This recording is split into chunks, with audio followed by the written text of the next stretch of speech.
What is going on, guys? Welcome to another video. Now, if you may or may not have known, recently I've been doing a lot of live streams. About every single day, more or less, I've been doing a live stream. And a lot of times in these live streams and on recent videos and past videos, people have asked me, Max, what are your camera settings? What are your stats? Can you show us your stats? And all that kind of stuff. So I thought, just to clear up everything, I'd make a video to show you guys my stats in total, which is my PS4 stats and my PC stats. What I did was, I took both of them and I'm adding them together to show you guys my total stats. And I'm also going to show you my camera settings. Now, if this video is not for you, don't worry. I'm also going to be doing a live stream tonight, so you guys can look out for that as well. So as you can see on the screen now, these are my PS4 stats. I'm just scrolling through them just to show you guys. I'm not going to read these ones out because I'm going to take these and my PC stats and add them together. So I'm just showing you guys now, just so you know that I'm not bullshitting, and you know, I'm just showing you my PS4 stats in general. So that's a quick run through of those stats, and then these are my PC stats. So my PC I have played less games on, so the stats are going to be, you know, worse, but in comparison to how many games I've played, they're probably better because I've started playing on my PC after my PS4. For those of you who don't know, I only play on my PS4 now when I'm live streaming because my PC can't handle live streaming and playing at the same time, and I play on my PC now in my spare time and when I'm recording a video. What I'm going to do now is I'm going to take you through my stats, which is my PC and my PS4 stats added together to show you guys my total stats. You guys can compare them to your own stats, it's up to you, but here we go. So in total, my matches played is 4,671. My wins is 2,631, MVPs is 1,463, goals is 10,882, aerial goals is 718, backwards goals is 145, bicycle goals is 72, long goals is 480, overtime goals is 272, hat tricks is 2,187, turtle goals is 61, assists is 2,291, playmakers is 101, saves is 4,019, epic saves is 1,419, saviors is 648, shots on goal is 20,355, centered balls is 24,109, cleared balls is 13,183, aerial hits is 13,109, bicycle hits is 3,453, juggles is 363, demos is 1,263, first touches is 8,896, and pull shots is 42. Let me know in the comments how that compares to your guys' stats, because I'm really interested to see exactly how my stats are in comparison to all of your guys' stats, because I feel like my stats are I feel like they're alright. I've played a lot of games, and this doesn't even take into account the PS4 I had before, which I got to about expert level on, I'm pretty sure, which broke. So, you know, there's a lot more stats on there, but those stats won't be as good, and there won't be too many numbers there, because that was when I, like, first got Rocket League, so a lot of those stats are going to be shit anyway. Now, what I'm going to be doing, guys, is I'm going to be taking you guys through my options. So I'm going to take you guys through my gameplay settings, my camera settings, controls, video, audio, and chat settings. So we're going to start with gameplay. So voice and text chat I've got to allow all on, obviously. UI scale safe zone ratio is just 1. I've never changed those. But the important things on this screen really are disable stat notifications. Now, a lot of people don't even take this into consideration. But if you play the game competitively, in a sense that you play ranked and you really care about your rank, etc., and you know you want to take the game seriously, it's nice to turn stat notifications off. What these are the things when you clear a ball, or you save a ball, or you take a shot on goal, or anything like that. The stats show up in the middle of the screen, and it's really, really annoying. So when you tick this box, what happens is, instead of the stats showing up in the middle of the screen, they will show up on the right-hand side corner of the screen instead, so it's just less distractions in general. I don't have my crates hidden. I don't hide my competitive divisions. I, of course, enable cross-network play. I don't use colorblind mode, as I am not colorblind, and high-contrast nameplates I've started using since they brought it out in the Christmas update, just because it looks a bit nicer in my opinion. Moving on to my camera settings. If you haven't already turned camera shake off, you know, it's a given. I'm sure a lot of you have done this anyway, but camera shake is a bitch. Turn it off and you'll notice a massive difference, trust me. Camera shake is basically when you hit the ball and the screen shakes, and it's ridiculous. Turn it off, trust me. Now, I feel like I should mention all of my camera settings are completely identical to OverZero settings, which is the competitive pro player from G2. But for those of you who can't be bothered to go to OverZero's video and look at his camera settings, these are mine, which are exactly the same as his. My camera FOV is 110. The reason I've got it at 110 is because you can see see more of the pitch, you're more aware of what's going on. A negative would be that it's harder to be more accurate, but as you train with this camera FOV at the highest it can be, you get used to it, and honestly, I'm not ever going to change it, I don't think. My camera distance is 280. This just goes hand in hand with the FOV, to be honest, because the FOV is showing me like as wide as the pitch as it possibly can, and the camera distance is pulling me away from my car so that I can see a bit more of the pitch as well.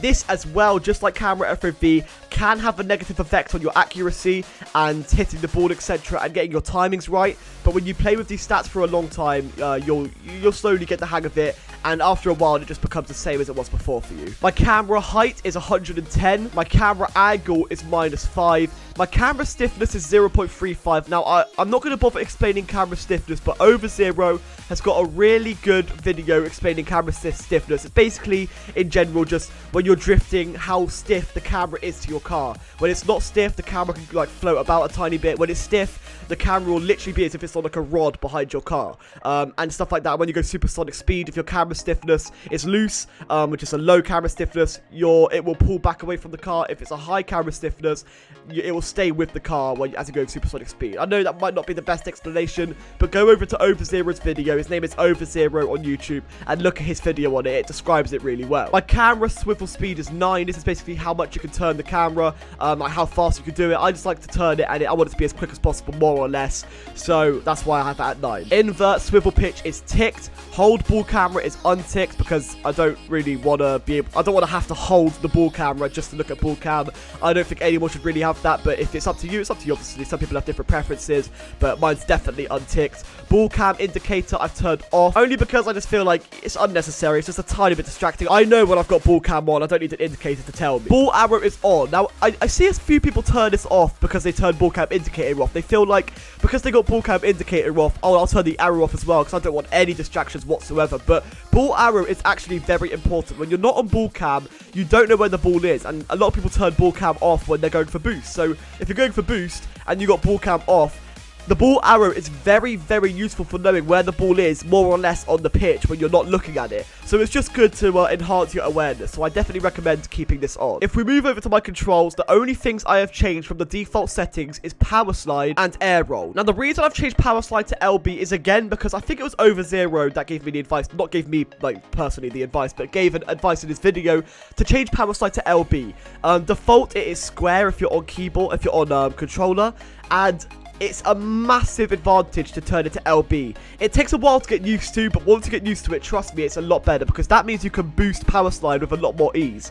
Boost is obviously circle for me, or B if you're on Xbox. Now, if you're trying to boost and power slide at the same time and you use the normal grip, you're going to be doing both with your thumb, more or less. Or you can use your index finger as a claw grip to hit boost. But I don't really recommend that. It's obviously up to your preference. But what I'd say is a lot easier. If you change your boost to LB or L1, depending whether you're on PlayStation or Xbox, obviously, it's a lot easier to boost and power slide at the same time. And boost power sliding is something that, when you get the hang of, is extremely effective. Now, I've also got air roll attached to LB. Obviously, this doesn't affect my power sliding because when you're air rolling, you're in the air and you cannot power slide in the air, obviously. So you can have LB to air roll as well, don't worry.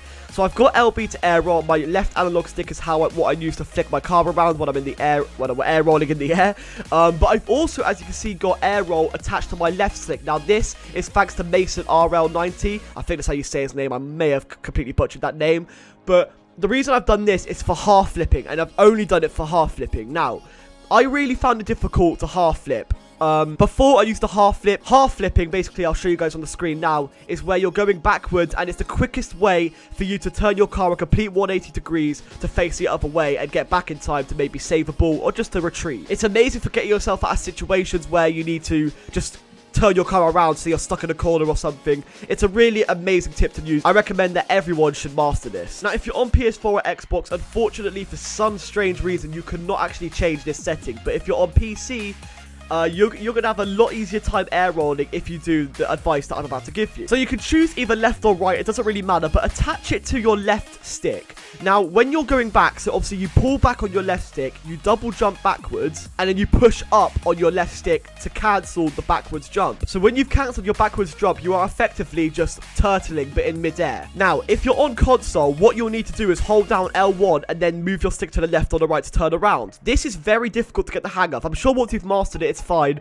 but it's really difficult to understand and to, you know, master, to do it every single time without fail. It is much easier for when you pull back and then cancel your half flip, so that when you pull back and then cancel your backflip, it's much easier to just press down that same stick that you're already using to do the turn. Trust me, guys, this is extremely, extremely effective. You will find it so much easier to air roll if you use the left stick press down to turn your car around.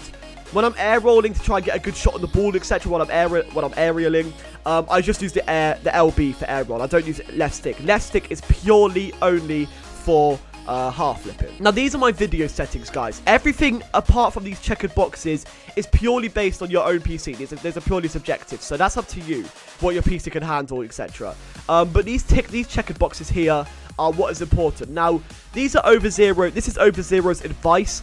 I only have high quality shaders and depth of field ticked. Everything else is either distracting or takes up frames and CPU usage, or GPU, whatever you want to call it. My audio settings, I have my master volume set to 1. They only added master volume in, I think it was in the Christmas update, which is very nice. Now, here's my chat. Now, a lot of you may be thinking that I shouldn't need to show this, but I feel that there are some things on this that everyone should have. I got it and take the shot as an information team selection are very important, because when you want to go for the ball and you're not talking to your teammate via mic, and you've only got the chat option, spamming I've got it or just hitting it once can, you know, 70-80% of the time make your teammate deter away from the ball, giving you a clear shot. Otherwise, your teammate might not know you're coming for the ball, etc. It's just good for showing your teammate where you are and what your intentions are. Take the shot is in the same regard.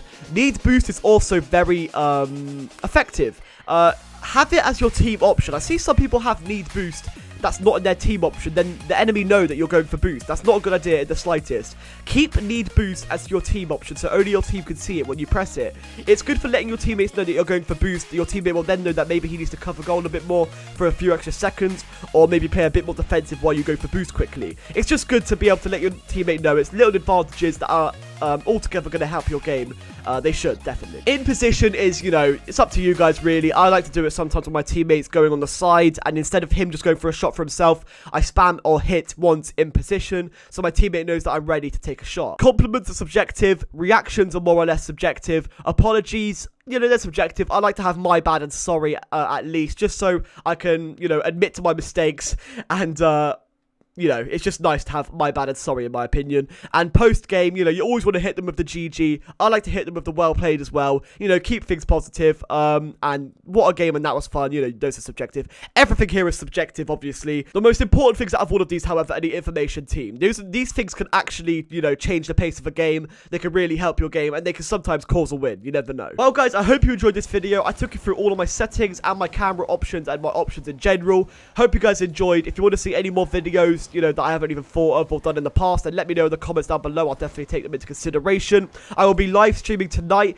and I hope you enjoy. So thank you for watching, and peace.